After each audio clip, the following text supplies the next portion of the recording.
Welcome to the Physical Product Movement, a podcast by Fiddle. We share stories of the world's most ambitious and exciting physical product brands to help you capitalize on the monumental change in how, why, and where consumers buy. I'm your host, Ken Ojuka.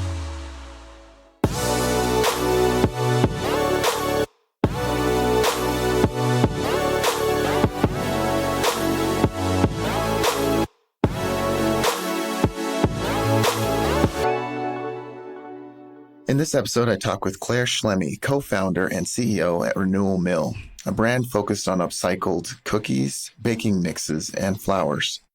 Claire talks about her journey from founding an organic juice company, recognizing the large amount of food waste produced in that process, and seeing an opportunity to reuse or upcycle these byproducts. She talks about the importance today's consumers are putting on sustainability as part of their purchasing criteria. And she also talks about her journey from finding a product to focus on, figuring out the manufacturing process, and taking these products to market online and through retail partnerships. It's a great conversation. I hope you enjoy. All right. Hello, Claire. How you doing? I'm doing well. Thank you so much. How are you doing? Hey, pretty good. Pretty good. I appreciate you taking the time to jump on with me, and I look forward to digging into Renewal Mill a little bit. You bet. You bet. Hey, to kick things off, why don't you just tell us a little bit about your background?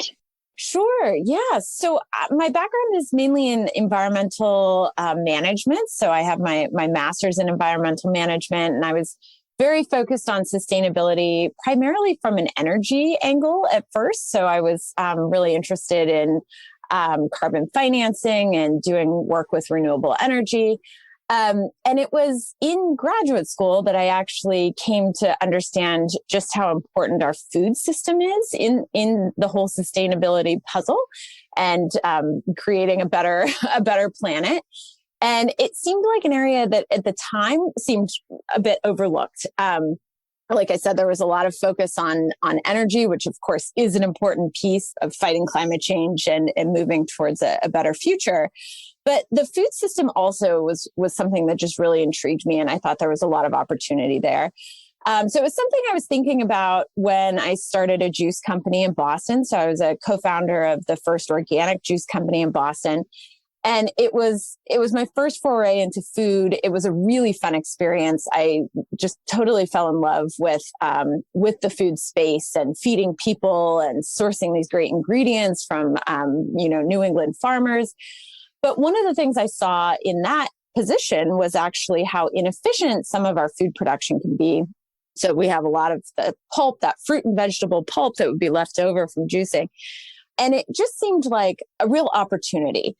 And, I was thinking about kind of how I'd learned that the food system was so important. And this was kind of a light bulb moment for me that, hey, these byproducts actually represent a really great opportunity to create a better food system and to create a more closed loop system and a circular system for how we produce our food and how we utilize all those resources that go into growing all that food.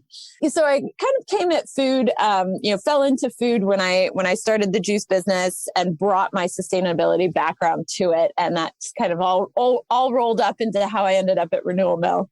Oh, that's awesome. Yeah, it sounds like a blend of a couple of your passions. Yeah. What do you think sparked, your interest in the environment and sustainability, and what continues to fuel it today?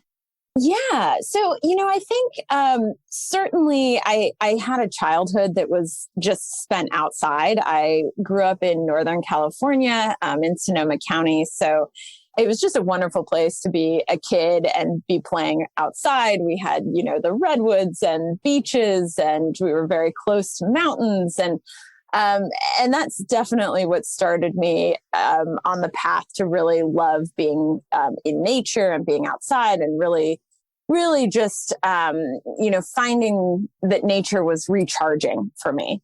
So it was something that I'd always been interested in. I would say that it was more kind of recreationally that I was interested in it. I never thought of it necessarily as like a career path or something that could be part of my career path until I graduated from college. So I was, I studied biology in college, and I definitely was interested in the science side and the environmental side. I ended up actually having cancer in my early 20s, which was unexpected, a bit, obviously a big change and quite a big thing to go through when you're a young adult. I can only imagine. Yeah. Yeah. But it definitely gave me time to kind of stop and think about, what did I really want to do? And what really was I passionate about? And that is when I decided to go back to school, go back to forestry school and get my master's in environmental management, because that truly was something that was just so special to me. And it was quite a moment to realize, I can actually do that in my daily life, right? This isn't something that just has to be going hiking on the weekends. I can actually bring my passion for sustainability and for protecting the environment to the job that I choose. So that's what led me back to school and then into the sustainability field. Oh, great. Yeah. I never, ran an organic juice business, but, a couple of years ago, my wife and I were pretty into juicing. And if anybody wants to get a feel for food waste, buy a juicer and start juicing every day. Oh my goodness. I was so surprised how much pulp you end up with, Totally. Absolutely. And it's like, there's so much nutrition in that pulp. And there are some like great things that you can do with it. At the juice business that I started, we would make juice pulp muffins and chips and kind of, try to find ways to reuse it or, now we use the term upcycle it, but it's challenging because there's so much of it. And that really isn't the focus of what you're doing when you're a juice business, right? Sure. And that's exactly why we saw a space for companies that upcycle like Renewal Mill, because you really do need somebody with extra bandwidth to be able to come in and build the bridges that funnel these byproducts back into the food supply chain. Understood. Yeah. Tell us just a little bit about upcycling, for those that may be listening that have never, heard about the term and why is it important? Yeah, absolutely. So it's funny because, the term is trending. It's something that we're hearing more and more now, but it's actually a very old concept, right? So it basically means not having waste, utilizing everything that you start with. So finding a valuable way to use something that previously didn't have value. So for example, like our first product that we're upcycling is the pulp that comes out of soy milk production. So it's the soybean pulp that's left over, very nutrient dense, lots of fiber and protein. And in the current production system in the US, there's a great opportunity to utilize this raw source of okara as a new ingredient because it would otherwise go to waste.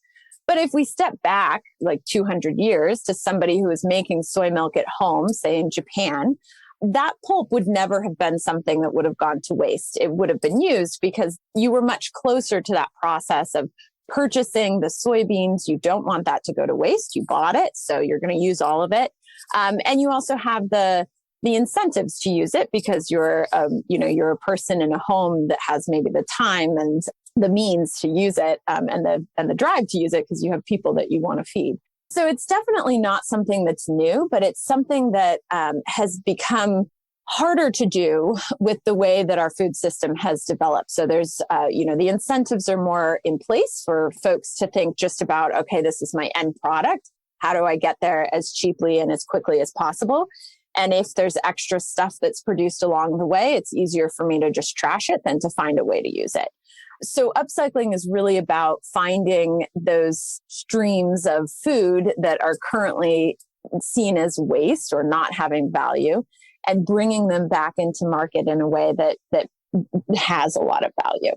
Understood. And so was it your experience at the juice company that initially introduced you to this concept, or was it something else? Absolutely. No, it was definitely through juicing that I first saw like, ooh, this feels kind of uncomfortable that we're throwing so much of this away. And not just that we're throwing it away, but, when we throw that food away, we're also essentially wasting all of those resources that went into growing the fruits and vegetables to begin with. Yeah. So it felt very inefficient from that point of view too. And then kind of a third problem with it was that, since we paid a lot for, organic and mostly local produce, but we were wasting a good chunk of it, the price point for what's left, the juice, is fairly high to cover the cost of the inputs that we're using. Right. And so we're essentially ending up with, fairly inaccessible nutrition and wasting a lot along the way. So it was that disconnect that was kind of hard to sit with. And that's what was sort of rattling around in my mind when I met the owner of a tofu factory. And we just immediately bonded when we started talking about these byproducts and our byproduct problems, because he had this very similar problem with his okara. And, making soy milk, which is the first step to making tofu, it's analogous to juicing, right? You're kind of squeezing the soybeans, you're kind of mashing them up, squeezing them out to get the soy milk. And then you have that pulp that's left over. And the efficiency gains from upcycling were just remarkable. And that was kind of the first thing that drew me in to this opportunity with okara, since about 40% of the soybean mass, so when the soybeans arrive on, at the tofu factory, about 40% of that weight is going to end up being in tofu. 60% of it is going to end up in the okara, which is currently, previously didn't have a place in our food system, even though it's a fantastic ingredient in original superfood. So was it just discarded, or what did people typically do with it before? Yeah, exactly. So there's a couple things that somebody might do, and it sort of depends on what's around the tofu factory. So it can be used as a filler feed for animal agriculture. So farmers may come and pick it up for free. That's one way to offload it. If the tofu factory has enough kind of space around it, it can be used as spreading on fields, essentially a composting option. But there are some facilities in the US where the only option is to haul it off to have it go to landfill, which is obviously the worst option for it, given that, we get additional greenhouse gas emissions from that methane when it's decomposing in a landfill. Sure. So it's any of those three, but obviously much more efficient and much better if we can get that nutrition back to people. Yeah, and let's double click on that a little bit. Yeah. Nutritionally, how does it compare to other ingredients? Yeah, so it's a total powerhouse for fiber. So it's got a ton of fiber, very, very low net carbs per serving. It also is a good source of protein as well. It's naturally gluten-free, so it's not going to function the same way you would expect a wheat flour to, but it does function similarly to other alternative and gluten-free flours that you may already be familiar with, like coconut flour or almond flour. And those are kind of the ways that we utilize it as well. So we use it in our gluten-free formulations and also use it to create kind of entirely new products as well. Let's maybe go back in time just a little bit. So you have become a little bit more aware of the environmental impact of our food system and just the vast amount of waste. Mm-hmm. And then you end up running into or meeting the owner of a tofu company. Is that right? Mm-hmm. That's right. Yep, exactly. Okay. So how does this, lead one step to the next into you deciding to found Renewal Mill? Yeah. So the first thing I did when I heard about okara was get my hands on some, because I was like, this sounds really interesting, but let me see what this tastes like. Right. So I was in Connecticut at the time. I found a wonderful little tofu maker there who just gave me a big bucket of his okara, because he was, he didn't have a use for it. And just played around with it a lot. And it did not take very long for me to just totally fall in love with it. It was so versatile in terms of things you could do with it, so much nutrition in there. And what's kind of particularly cool about okara is that because it has this pretty rich culinary history in East Asia, it's not a totally brand new, product by any means. There's already kind of a starting point in terms of how this can be used, because folks have been using it in traditional recipes for a long time. And not only that, but it's actually, it already has a health halo around it for folks who are already familiar with it in Asia. And it's been the subject of several, turns out I've, looked it up as I started playing around with it. And it turns out it's been a subject of several peer-reviewed health studies looking at the health benefits of it. So we know that it's great for heart health. It's great for weight maintenance, all these great things that have been actually proven to be associated with it. So it wasn't even, it wasn't an issue of starting from scratch here. It's like, we already know that this is a really wonderful ingredient. It's just unknown to us here. And so that was where that was truly the moment, I think, where I was like, there is absolutely something here. And from that moment where we decided to actually start a company around this concept of upcycling and start with Okara, we started looking into what else is out there. It's obviously like it can't just be juice and soy milk, right? And of course, sure enough, we realized there's just billions of pounds of these different byproduct streams that go to waste every year. So then we suddenly saw that this was not even, a cool sort of niche opportunity, but it was a much, much bigger opportunity in the food system. And so besides Okara, what other byproducts are there that you came across? Yeah, so many. And actually one of the things that was really interesting too, when we started was that really realizing that these byproducts, as I've mostly been focused on how cool they are from like a consumer point of view, right? Like they're so Sure. nutritious and they're really great, and these new food sources. From a manufacturer's point of view, they're a headache because you produce a lot of them. You kind of saw from that tofu example.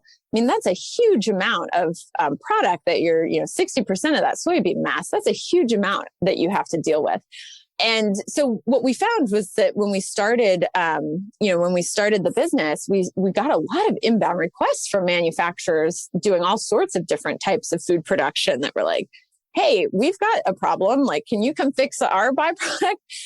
So that really showed us, there was waste coming from certainly it's usually coming from like that first step of processing when you bring a grain or a fruit or vegetable in from the field. So the potato skins that are popped off before potatoes go on to further processing, the tomatoes that are smashed up and left after tomato processing, the olive oil. When you press olives to make olive oil, there's that pumice that's left over that goes to waste, similar to grapes that are made, that are used for wine.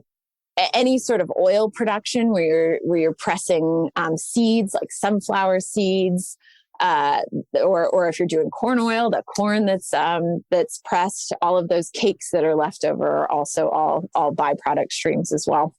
So your initial product was a flour. Is that what you had in mind right. at the time? And then how did you go about finding somebody to manufacture this and actually bring it into a consumable flour that somebody could use? Yeah. So one of the things that we focused on first was, okay, how do we love this byproduct. We think this is great. We shouldn't even call it a byproduct, right? It's a new ingredient. Sure. How do we get this to market? And the way that the Okara comes out of the soy milk production process is as a fairly wet pulp. So it's prone to spoilage because obviously it's very moist. And we knew that as this bridge builder in the space, having that shelf stability was something that was really, was going to be really important for us. So the first thing we did was put together the production process that we wanted to utilize to turn that pulp into a shelf-stable ingredient.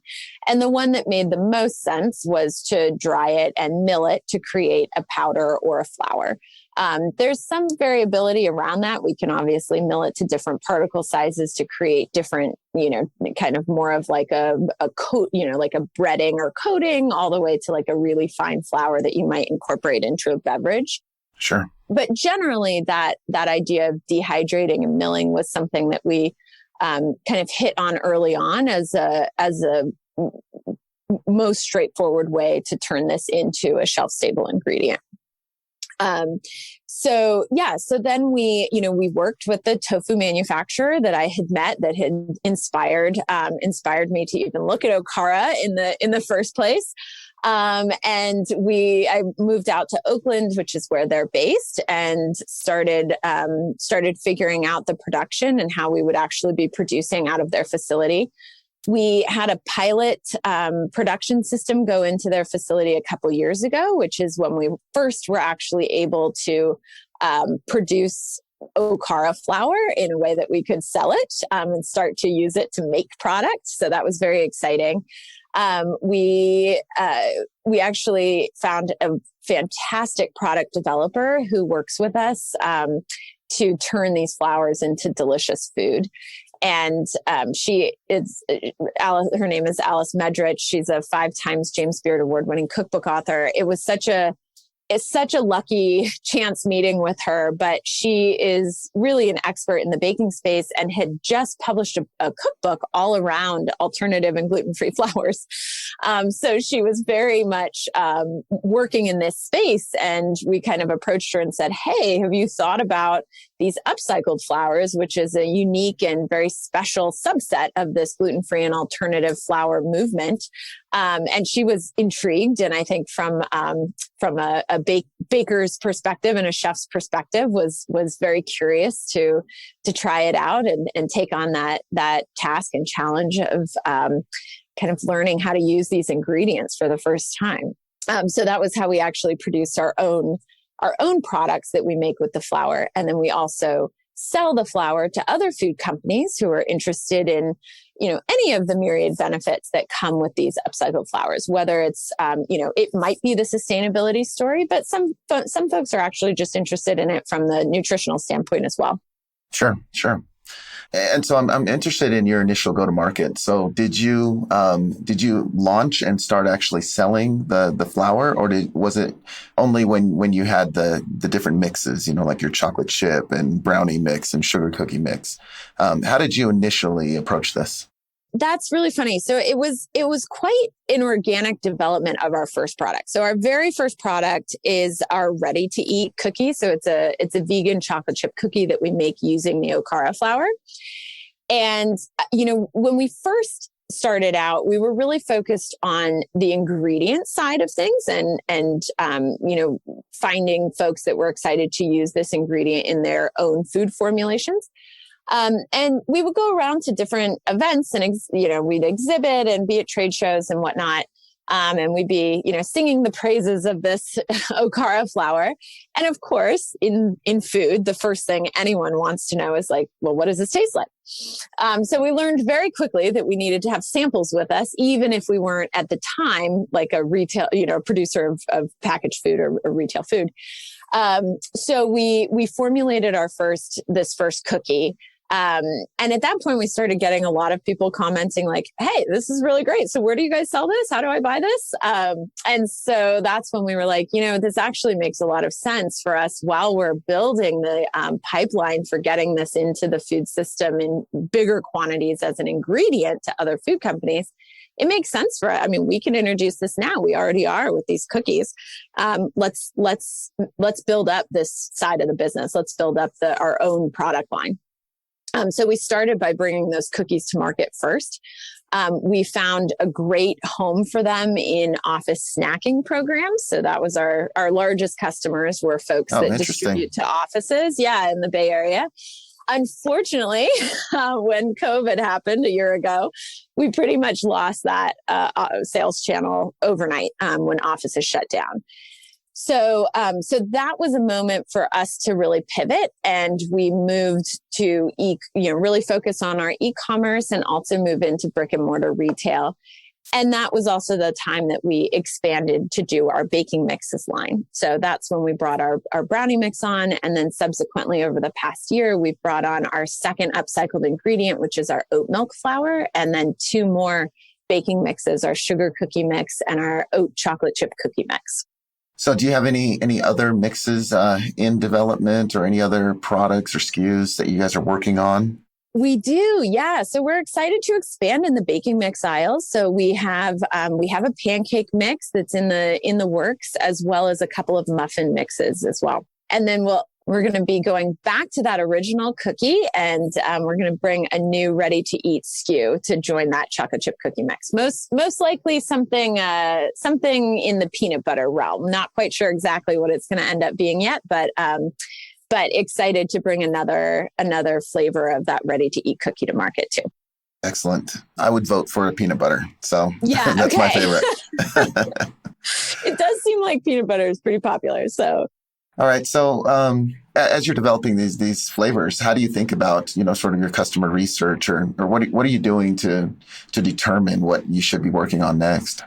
Yeah, that's a great question. So one of the things that we do, so we utilize current customers that we have. So customers that have either found us through e-commerce, or I guess pretty much e-commerce. Sometimes our Amazon customers, and really what we do is kind of do surveys or more in-depth conversations with folks to understand how to better, basically to understand either why they buy from us, or if there's someone that's interested in our company, maybe is on our newsletter list, but hasn't purchased, understand why they haven't purchased. And that helps us better determine our strategy for new products that we're developing and how we're building our own CPG brand. We've also done a couple of consumer insights surveys. We've done one where we kind of had folks go through the process of purchasing a brownie mix, utilizing the brownie mix, tasting it, and getting some feedback from how that process went. What would have been, what was something that was a challenge or would have been a hurdle, or what would they have liked to have seen? We've done a more broader customer survey before it was right before we launched in a number of grocery stores. And so we were particularly interested at identifying who kind of our target customers were in that area. And actually, one of the surprising things that came out of that study was that, or that survey, I should say, was that there was a lot more importance placed on sustainability claims when people were making purchasing decisions than we had even hypothesized. And of course, here we are, blowing the sustainability horn. I mean, that's why we're doing this. And we certainly have seen a lot of people more interested in kind of the story behind their food and making sure that it's more sustainable.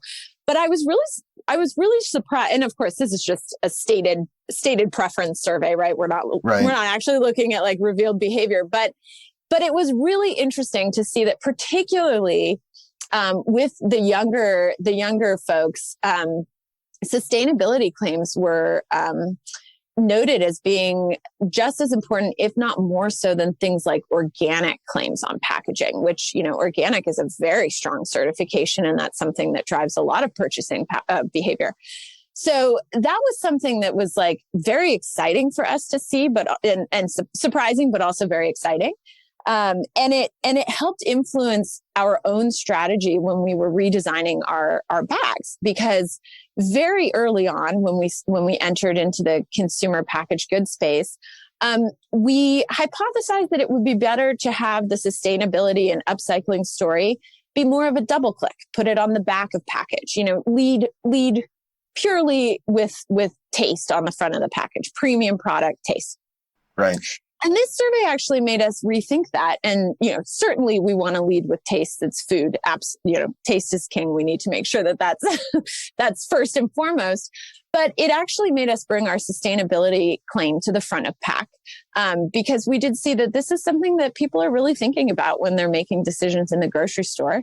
And this is really truly our differentiator in the space as well. And so it was something that we realized deserved the focus of the front of the bag. Yeah. And even just the first line on your website, fighting climate change has never been so delicious, right? Exactly. That's putting that sustainability claim front and center, like you're saying. Absolutely. Yep. And so a couple of things. I noticed you've been getting some press, Boston Globe, San Francisco Chronicle. You have a great article in Fast Company, Bon Appetit. How have these come about? And is there anything that you're doing to reach out to journalists and get some press? I mean, I think it's a very interesting topic. It's definitely one that we've seen trending more and more. I mean, it's been funny just it's almost been about 5 years that I've been doing this. And when we first started, it was most of the folks that I would talk to, it was the first time that they were hearing some of these statistics around food waste and, the fact that 30% of the food that we produce goes to waste. And in such a short time, I would say that a lot more people are familiar, at least generally, with the concept of food waste and the fact that it's not a good thing, something that we want to solve or prevent. So I think that I think that there's been a lot of interest in food waste recently, and what those solutions can be for solving food waste. And I think that that's what's driven a lot of interest in telling our story about how we can fix this piece of the food system. But that being said, we also do reach out to journalists as well, because we're excited about the story. So when there's particularly something new that's happened, whether it's bringing our second upcycled ingredient to market, or having a new product that we're developing, or a new partnership that we have with someone, we're always reaching out to folks to tell that story too. And what about some of these wholesale and retail partnerships? Do you have any that you could tell us about? Yeah, I do. So we actually have a new partnership this is kind of a sneak peek of a new partnership that we're just about to launch. So we are doing a joint new baking mix product with a company, a single origin spice company called Burlap and Barrel, which is, they're a wonderful company that really focused on this sustainable fair trade sourcing. We're all about sustainable ingredient sourcing, so kind of blending both of our approaches to sustainable supply chains and better supply chains in our food system. We're utilizing their cinnamon in a new Snickerdoodle cookie mix that we are going to be releasing just in time for Earth Day. So that'll be coming out probably in the next couple of weeks. Sounds great. And what about wholesale or retail? Where can people find your product today? So feel free to visit our website, renewalmill.com. We have a store locator on there. We're in about 170 markets or so, most of them concentrated in Northern California, which is obviously where we're based. But we're also on many online platforms. So we're on Thrive Market. If you're in the New York City area, we're on Fresh Direct. We're on Good Eggs in the Bay Area. And then, of course, you can always find us on Amazon and at our website, renewalmill.com. Okay, excellent. And so just looking ahead a little bit with COVID numbers, hopefully, moving in the right direction and things maybe returning back to normal sooner rather than later. I think we're all ready for that. Absolutely. What are your plans for the rest of 2021 and just into the future? Yeah, so we're very excited to be continuing to expand our own product line. As I mentioned, we are going to be doing some more. The Snickerdoodle is kind of kicking us off, but we're going to be doing a lot more limited edition, more interesting and intricate flavors of baking mixes, which will be really exciting. So look for those coming later this year.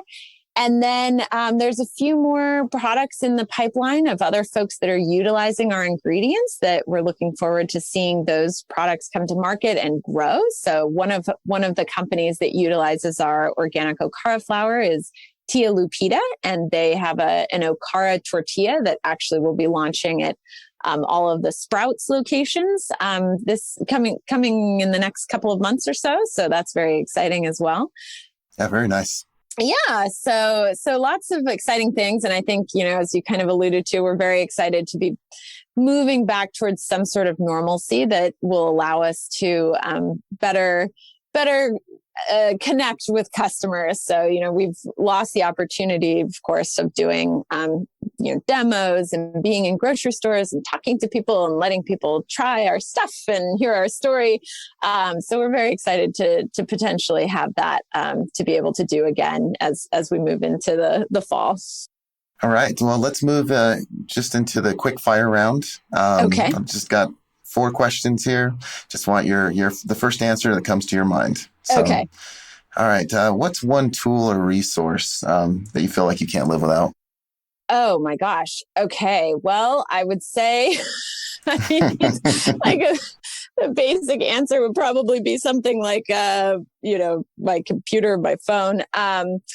Let's see, something more specific as a tool or resource. Honestly, I'm going to go with Wikipedia on this one. I'm constantly having to, we're wearing so many hats, doing so many things throughout the day, and it is a very easy way to quickly learn what we need to know to answer some quick questions. Okay, good answer. What is one book that has helped you in your journey? Let's see. I'm trying to think of one that has been, I'm turning this not into a rapid fire question at all. But I'm trying to think of one that's specific to the Renewal Mill journey. The most recent one that I can think of that was really inspiring to read was actually, I just read Jane Goodall's book Seeds of Hope, which was really lovely, and I think just in general, I find her very inspiring. Particularly this idea, obviously she's in a very different space than food, but this idea of being so passionate about what you do and passionate for something that's a greater good, I found really, really inspiring. So to my own journey in with Renewal Mill. Okay, that's great. And what's one piece of advice that you would give your 21-year-old self? Oh, I think I would say that just to have a perspective on things that are perceived as failures. So I think one of the things that I've learned over the past 15 years or so is that it's really kind of seeing challenges as more like helpful hands that are kind of leading you in a different direction or a better direction has been a really wonderful way to kind of restructure when things go badly. And it really helps me kind of see things through a different lens, to think like, okay, this didn't work, but you know what? That's just a sign that there's another way to do this, and back to the drawing board, and let's brainstorm a little bit more and keep trying and keep experimenting. And that's the way to build something that truly is strong and is better. Okay, good answer. And who is one person that you would love to take to lunch? I think that I would like to take, I'm going to stick with the sustainability theme here. I would love to go to lunch with Rachel Carson. That's another person that I've just found really inspiring. And I think hearing her story of really starting the modern environmental movement would be just fascinating. Okay, that's great. Well, Claire, as we wrap up here, how would somebody get a hold of you if they wanted to reach out to you? Yeah, absolutely. You can always reach me. My email is Claire, CLAIRE @renewalmill.com. Feel free to reach out. I'm almost always available.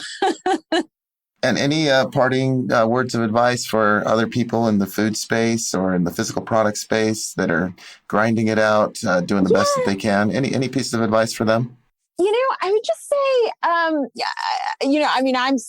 I'm still learning too. So it feels kind of funny to be giving advice. But one thing I would just say is, really just to the extent that you can, just bring your authentic self to what you're doing. I think, your passion can really shine through with your product and with your business. And that's a really powerful piece of building a company and building products. That's great. Well, thank you, Claire. We appreciate it. You've given so much of your time, and we just love hearing about your journey and how you came to be where you are now. And I think that there's just a ton of just nuggets of gold in this interview. So appreciate it. Thank you. Oh, absolutely. This was such a pleasure. Thank you so much for having me on. All right. Thank you. The Physical Product Movement podcast is brought to you by Fiddle. To find out more about Fiddle and how our industry-leading inventory ops platform is giving modern brands and manufacturers full visibility into their inventory and operations, visit fiddle.io. And then make sure to search for Physical Product Movement in Apple Podcasts, Spotify, Google Podcasts, or anywhere else podcasts are found. Make sure to click subscribe so you don't miss any future episodes. On behalf of the team here at Fiddle, thanks for listening.